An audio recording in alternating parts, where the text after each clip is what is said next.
See, this was the case for the Israelites, right? There's a whole generation who did not know God, right? The whole generation who did not experience God, who did not take the time to themselves discover the love that God had for them, discover the God who has made them in a certain way. In fact, it led an entire nation to abandon God.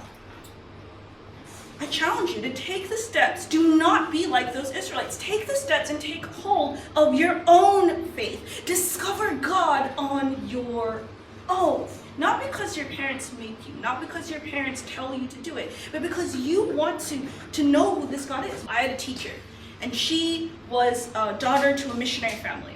And the one thing I remember her saying is, just because my parents are Christian did not make me a Christian.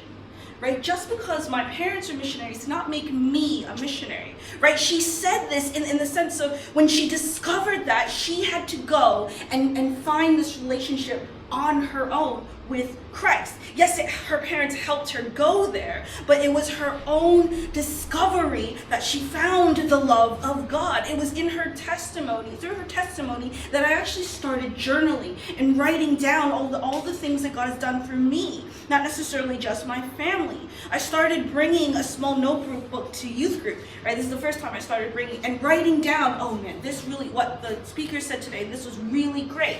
And I would meditate on these things, right? This is when I started journaling and finding a relationship for myself, right? And it was one of these days, I was reading a devotion and I just decided, okay, I'm gonna write this thing and I'm gonna put it in my wallet.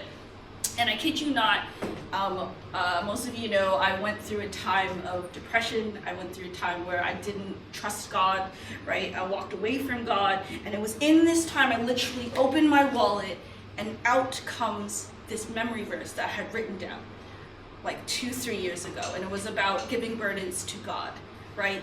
And that moment I realized, wow, God is speaking to me, right? And it started with just these little things, and they come up as you're going through these things later in life. That is how, right, you can take hold of your own faith. This is how you can get to know God personally, on a personal level.